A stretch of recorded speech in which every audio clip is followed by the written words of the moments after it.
Welcome to TYT Interviews. I'm Ana Kasparian, and we have a legendary guest with us today, and it's a real honor to be able to talk to you. It's John Densmore from The Doors. He was the drummer for The Doors. He's also an author, a political activist, a professional dancer as well, on top of everything from what I've read. So you're kind of an incredible person to be talking to right now, and I feel really, really proud to be here. Thank you, Anna, and I'm still alive. Well, you're actually relatively young. I mean, you're only, I believe you just turned 69.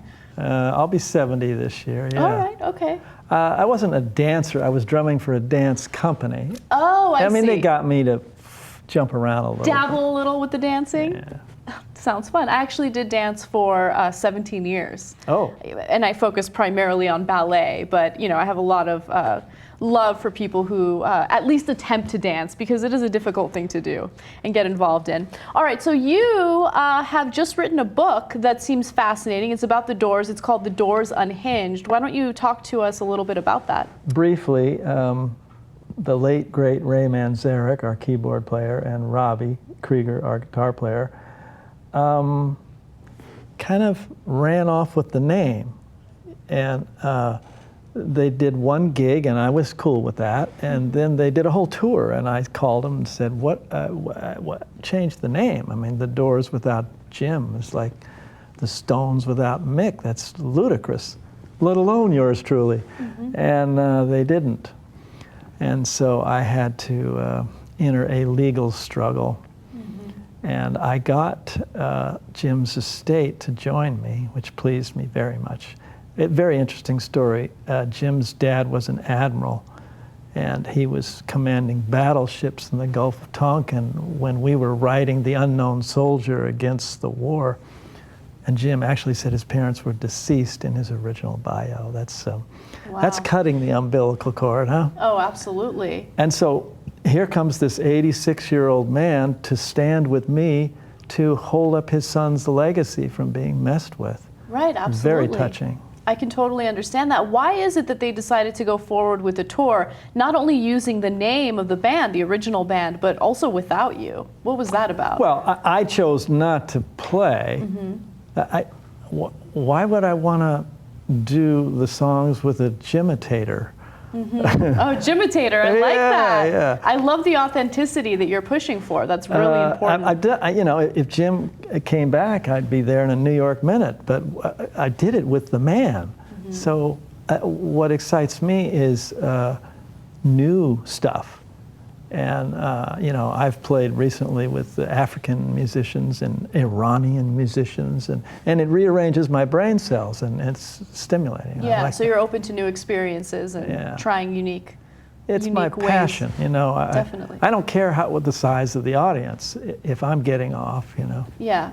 So talk to me about what it was like to form The Doors. I mean, legendary band. You know, when we talked about you coming into the studio today, you know, a few faces lit up because they were so excited about it. I mean, you guys will go down in history as one of the most legendary bands in American history. And what was it like to get together and create the type of music you created?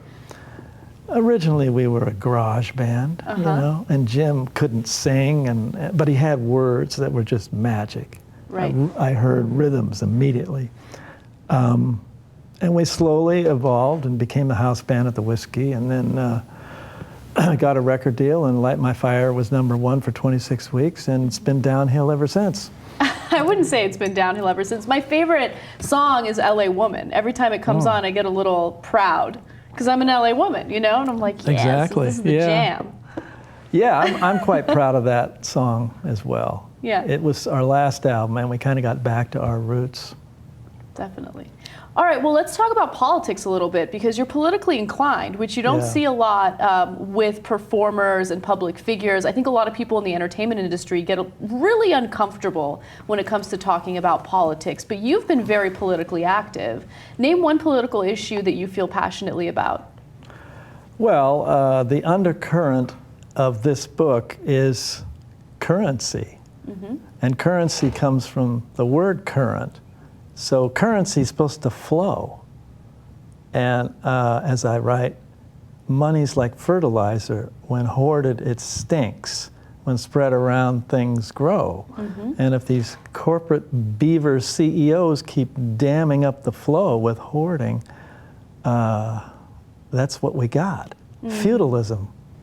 So you had a very principled stance when it came to Cadillac, and I want to share that with the audience. Cadillac wanted to use some of your music, and they offered $15 million in order to do so in one of their commercials, and you turned that down. Why was that? Yeah, well, my knees were kind of weak when I did. I can imagine. My knees were weak when I read that story. I couldn't believe it.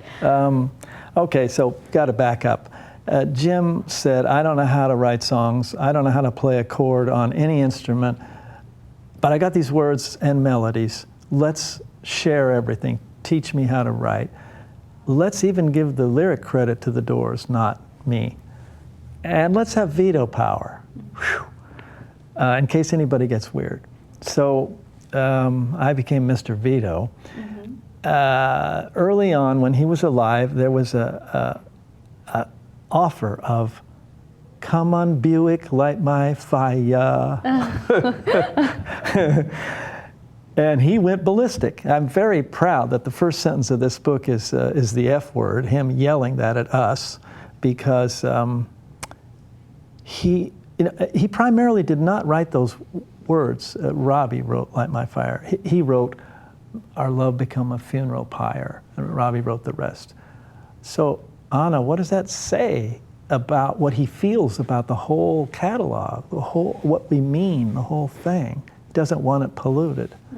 So he's no longer with us. I'm going to stick with my ancestors' wishes and fight for not doing that. And he also said, let's split all the money. Well, the other guys like me have a nice house and some groovy cars. So I say no.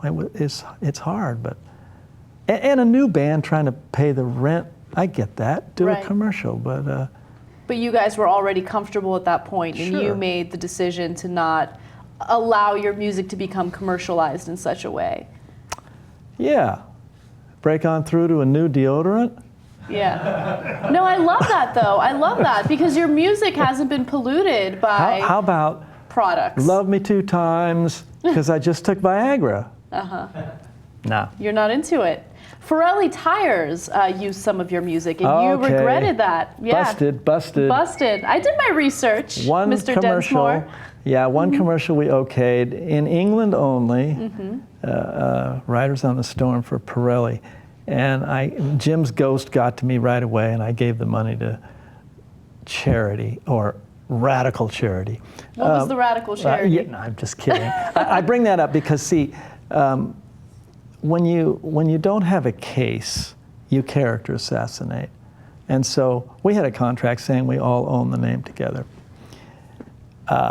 So in there, I write about how they started attacking me as being I wrote for The Nation, a liberal paper, and Kami Pinko, and anarchist, and to the ludicrous point of, it's funny now. Mr. Densmore, this is the anniversary of something terrible that happened in our country, 9/11. I went, yeah, this is terrible, huh? Did you fund Al-Qaeda, Mr. Densmore? Who accused you of that? The prosecutor. And the judge is going, stop it, this is, What did that have anything to do with the case? It's to make the judge or the jury feel like I'm some kind of liberal, God forbid, or Do you feel that liberal has become a dirty word in America? Well, it was years ago. I mean, now it's the S word, socialism or whatever. Well, we have a socialist president, so. That's funny. Yeah. Oh God, think about it. I mean, I got the brass ring with the Doors in my 20s. Why didn't I flip over and vote Republican from then on? I've been voting against my own economic interests for a long time. What's that about? It's almost like the poor folks who are working class and propagandized to vote against theirs as well. Yeah. It's weird. So elaborate on your political views a little You know, more. I'm just thinking Yeah. about, it's a hierarchical world. The playing field will never be completely level. You look at nature, you know, or metaphorically, there's always going to be doctors and nurses. Well, but if the doctors spread the dough around, I mean, I don't mean them particularly, I mean them as a metaphor. If they spread the dough around a little more and were nicer to the nurses, it'd be nicer. And so what else can one do? So income inequality is something that you are very passionate about. We were talking about it before the interview started, and you kind of elaborated on how, you know, the wealthy hoard the money. How would you like to see the system change? So, for instance, one thing that we advocate for on the Young Turks is, you know, as middle-class Americans, we pay a certain amount of our income into the tax system, but wealthy people have loopholes that they get to take advantage of. Would you want to see a change in the way our tax code is? Would you get rid of corporate tax loopholes? What do you see as the most egregious element of our economy? Well, I'm a musician, not a pundit politician. Right. I just know that the middle class is the glue between the upper and lower, and if it shrinks, then you have friction, and you have gated communities and poor people in jail and intercoms, and it's separate, and that's ingredients for violence. So Venezuela would be an example of that, where there's high crime, there's high poverty, people are upset about it, understandably so, and that's an issue that you've been paying attention to as well. Yeah, I'm glad you brought that up. I wrote a couple pieces on Gustavo Dudamel, the LA Phil's Wonder King conductor. He reminds me of Bob Marley. The two of them, when they're playing the music or he's conducting, every fiber of their body is the music, is the orchestra, it's just thrilling.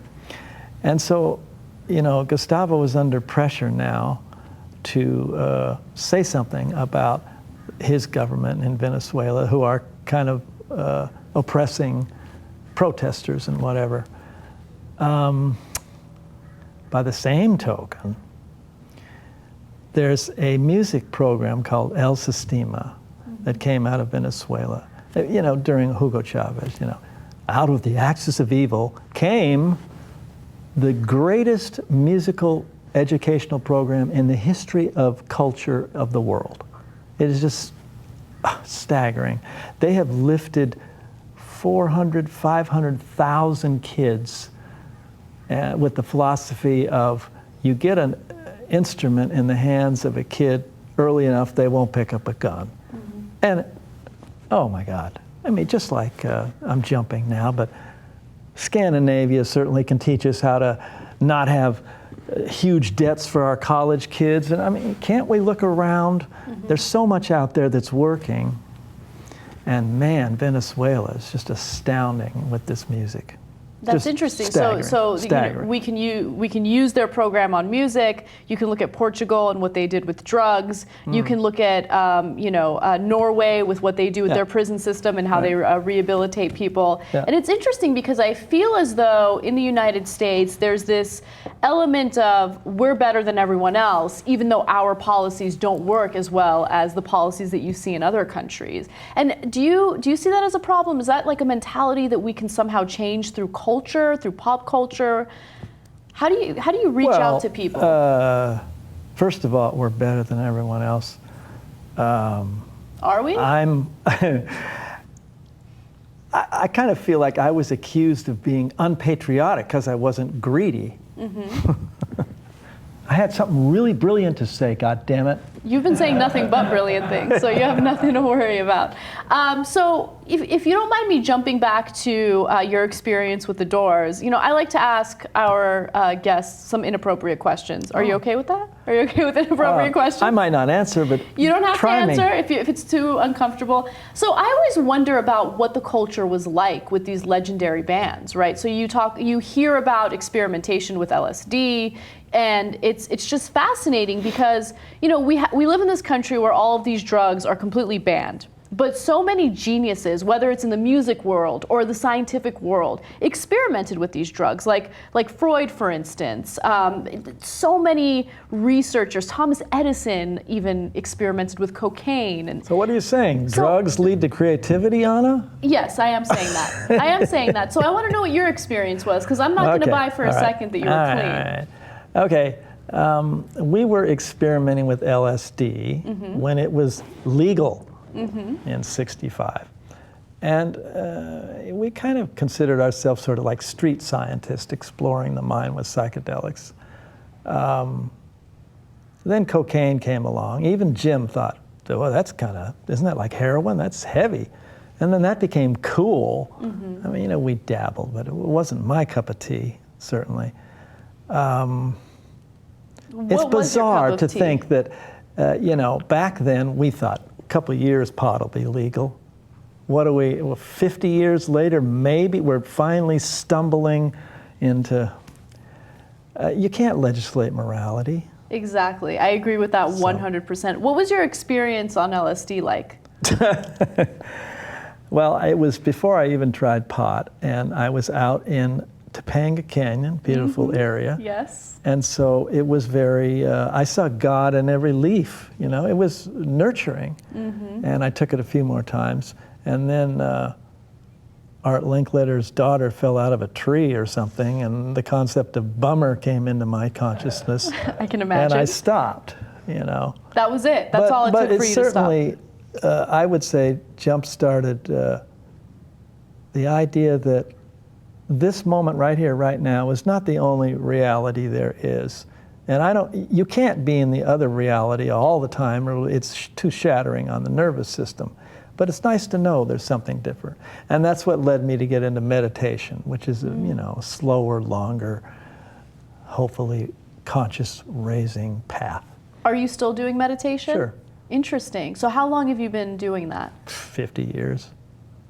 So I do yoga and meditation. Yeah. Do you do it in addition to yoga, or is it just something you do by itself? No, I've done yoga every day for my whole life. Yeah. But yeah, I do. I used to meditate twice a day for years, and now I just sort of, when I'm going to sleep and waking up, I kind of drift into there. So talk to me about Jim a little bit, and what it was like for you to find out that he had passed in the way that he did. I mean, an autopsy was never performed, which I think is very, very strange. And of course, there's speculation. I know he died, but there's speculation about. I know. A heroin he was overdose. just this wild guy who was capable of faking his own death and going off to an island. But in fact, he had a disease called alcoholism. Yeah. And we didn't have substance abuse clinics, and we didn't know that. And I knew there was an elephant in the room, but didn't know what to do about it. I mean, I quit and then came back the next day, because how could I give up my path in music, which I love so much? And Jim was one of those guys who creativity and self-destruction came in the same package. Picasso lived to 90. There's different roads. That was him. Do you feel like he fit the role of the tortured artist? Sometimes the most creative minds, the most legendary creators, whether it's music or art, are the ones who have tortured souls. I'd say one of his lines of poetry was, I have a splitting headache from which the future is made. Yeah. I wish I had brought a drum, damn it. That would be pretty badass. No, I do some of his poetry and drum. This would be good for here. Let me think, let's see if I can conjure this up. An excerpt from American Prayer. Do you know the warm progress under the stars? Do you know we exist? Have you forgotten the keys to the kingdom? Have you been born yet? And are you alive? Let's reinvent the gods, all the myths of the ages. Celebrate symbols from deep elder forests. Have we forgotten the lessons of the ancient war? Do you know that we are being led to slaughters by placid admirals, and that fat, slow generals are getting obscene on young blood? Wow. I'm sick of doubt. Sick of dour faces staring at me from the TV tower. I want roses in my garden bower. Dig royal rubies. Oh, great creator of being, grant us one more hour to perform our art and perfect our lives. It's beautiful. Yeah. It's really powerful. And So, I'm flashing back to what I wanted to say earlier. Grant us one more hour to perform our art and perfect our lives. When economies are struggling, you don't cut the arts, you fund it more, because the arts help one imagine new ideas, imagination, the future, you know? All right, I'm on the soapbox, and we all know we need to cut the friggin' military, but that's what makes me crazy is Brazil has a minister of culture. Gilberto Gil, incredible Brazilian artist, was the minister of culture. You know, on the level with the minister of defense and da-da-da-da. I mean, I know Quincy Jones is trying to lobby Obama, and as I said before we started taping, Obama won't return my calls anymore. Talk about that a little bit. So no, I like that drama. So my jazz group, Tribal Jazz, played a fundraiser for Obama at Crenshaw High. He just threw his hat in the ring. No security. We hung. I said, you know, I got a star on Hollywood Boulevard and inducted in the Rock Hall of Fame, and I'm more excited to be here with you today, and you know, it was great. Then he got elected. And then all of a sudden, no. Who's John Densmore? Well, no, you know, I mean, I still love the guy, but do you though? Well, love is a very strong word. It is. I know. So talk to me about his presidency. I mean, was there anything that kind of disappointed you? And you can, other than him not returning your calls after he got elected? Of stuff. Okay, give me an example. I can't. Everything you know. Well, the audience knows why I'm disappointed, but I'm sure they want to know why you're disappointed. You know, it's like I don't like being practical, and that's how it's been. I had fights with other famous lefty artists who were voting for Nader, and I was voting for Gore. Trying to be practical. But as we said before the taping, if Romney was in, we would have bombed Iran and God knows what else. And so, all right, let's have a woman, although she's more of a hawk than him. Oh my Thank you. God. Yes, I'm glad that you mentioned that. I think a lot of people will play for either Team Blue or Team Red. And I would love the idea of electing a woman. However, ideology is much more important than what your gender is or what your skin color is. I know. So, I mean, you'll probably be frustrated like Dr. Cornel West, you know. A dark-skinned brother of his is president, and he's pretty pissed off about it. What he, you know, the drones and all that, and I get it. Oh, I don't know. So we just inch along, don't we? We do. But you know what? I don't want to sound like an eternal optimist, but Joseph Campbell, a mythologist, said it's joyful participation in the sorrows of the world. So, you know, you fight the good fight. What else do you do? And if it doesn't seem like you're making much ground, there's a bigger picture. But what do you think about civil disobedience? Well, I got busted. I mean, I'm for it.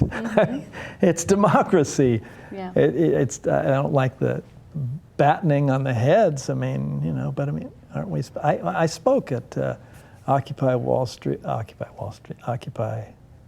LA, and you know, let me say, you know, folks, oh, the Occupy movement failed or the '60s failed. Nada. The idea that there is 1% running the 90% is kind of a thing in the global consciousness now. That was planted. That's good. Yeah, so they changed the discourse a little bit. Yeah, and who knows how that will surface or whatever. And as far as the 60s, the seeds of civil rights, feminism, peace were planted. They're big seeds, big, wonderful, idealistic, and maybe it takes 50 or 100 years to get full fruition. So stop complaining and get out your watering can. Don't diss the 60s or the Occupy movement. Let's move on and be civilly disobedient. Talk to me a little bit about contemporary music. Are there any current bands that you listen to and you're a fan of, or do you listen to the stuff today and just think like, nah? I don't know what's going on. I'm really into words. I got C's in English and now I write and I'm voracious. I'll tell you, what did I just read? Salman Rushdie's memoir. God, it's in the third person. I have two, not one, but two self-centered memoirs. That's the second. Mm-hmm. And he said, I met him, he wrote it third person. He did this, he did that, because he felt it was too arrogant. And I've got two books. I did this, I did that. But, and folks say that book of his, Anton, what's it called? It's his alias when he was hiding out. Mm-hmm. One for Anton Chekhov, the other for Joseph Conrad. That's the title. I'll read. People say that it's not as good as his novels. I'll read a paragraph in that book, in the memoir, and I know in my entire life I will never be able to write a paragraph so beautiful. You're too hard on yourself. This guy's a genius. But it feeds me because I like words now. Yeah. Do you look back at your youth at all and wish that you did anything differently? Maybe you lived a little crazier. Maybe you calmed down a bit. Is there anything from your past that you wish you could change? Yes and no. Mm-hmm. Of course, I hope that I would learn from what I've done and change.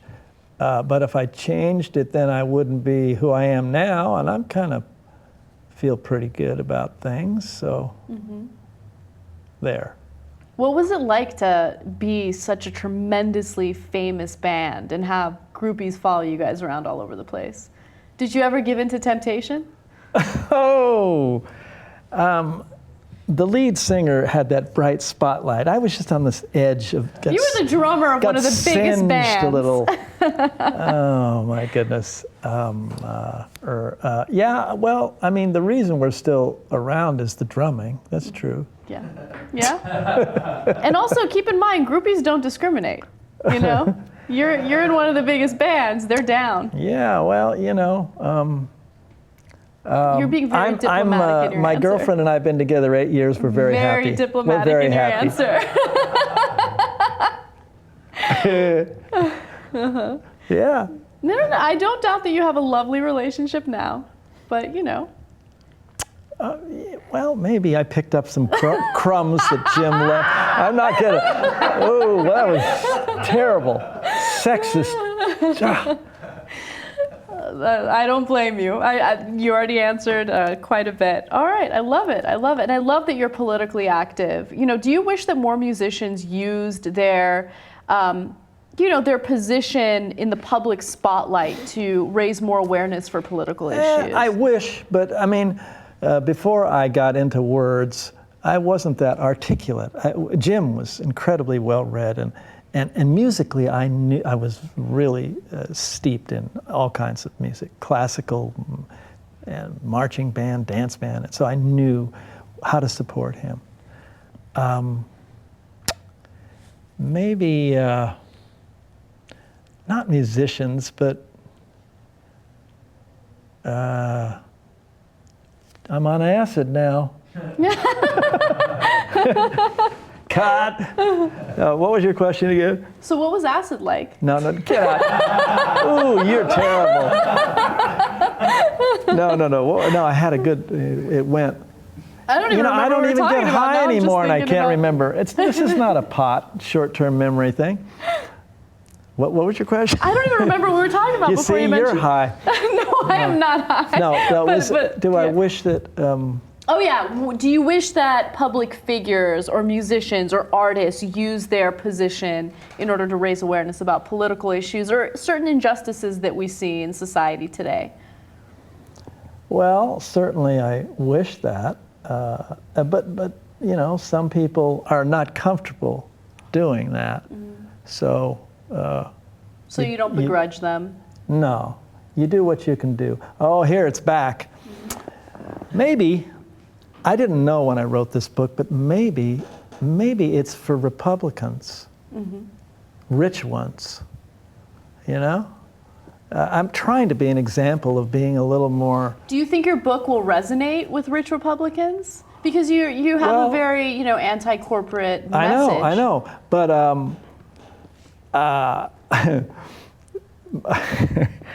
I told my publicist that when I was in the middle of this horrendous trial, I was surfing the television and I stopped on Bill O'Reilly, and he was saying, well, I just saw the Doors, the new incarnation, and it wasn't so good. And I thought, well, Bill and I are bonded. I didn't think we had anything, you know? And I thought, maybe I should go on his show. Did you go on his show? No, but I might. You totally should. I might. You totally should. What the hell? I mean, and I'm going to say, you know, this is for rich Republicans. It's spread the fertilizer around a little more. That's all I'm asking. You know. What is it about American culture that causes the top 1% to want to hoard all that wealth? I mean, do you think that is a symptom of capitalism that you would see in any other country, or do you think that it's unique to American culture? Any country. I think some folks, hoarders, have hallucinations that they can get a casket about as big as a cruise ship to fit all that stuff in. And it's really complicated because if you give your kids too much dough, they lose their path. That doesn't do it, you know? So they never really get to explore what their identity is either, because they're handed all this money. Right. Part of finding your identity is going out there and trying to earn a living on your own. Yeah, so that isn't so good, having so much that, you know. I don't think they see it that way. Everyone has the golden spoon.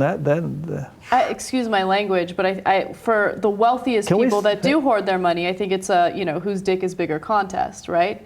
So I know I can get a little dirty. Are you can say fuck on this show, right? I can say whatever I want. Okay. Well, let's do it all over again. Well, yeah. It's kind of like in the 60s, those posters they had of, I'm going to get it now. Was it Reagan? Where they had missiles coming out of his crotch. You know, I mean, the bigger the bombs or the bigger the bank account, the bigger the dick, I guess. Yeah. I think that has a lot to do with it, but it is refreshing to see someone like you who's willing to turn down $15 million from a company that wants to use your music, but you're just against it. Ana, I have no problem with my dick. Yeah, all right, okay. You get it. Oh, we're in trouble now. No, that's good. That's good that you're confident in that area. I don't need to break on through to the Viagra. Oh my God. Such a pleasure talking to you. Really You're fun. such a fascinating person with principles and, you know, political views that I absolutely agree with, and honor talking to you. Everyone should definitely check out your book, The Doors Unhinged, where he talks specifically about the court battle that you talked about a little bit in this interview. I don't want to end now. Let me say, I have a similar path as Sink. You know, he gets kicked off of MSNBC. I had a big New York pub house putting this book out, and then they said, you need to write more about Jim. And I said, huh? Riders on the Storm was a bestseller. You can pick it up. No, there's more stories. You know, they wanted dirt. They wanted dirt. And then they said they didn't like the title, The Doors Unhinged. I said, what do you mean? It's provocative. Too negative. Well, it's about a struggle, a trial. Yeah. So I left and I put this out myself. And like Cenk, gosh, I'm doing really well doing it my way. Yeah. As he and you guys are. Get it. So, yo, sister. Yes. All right. Thank you for coming on. Okay. And everyone, check out his book. We will provide a link to Amazon. You can check it out that way. And we will see you soon.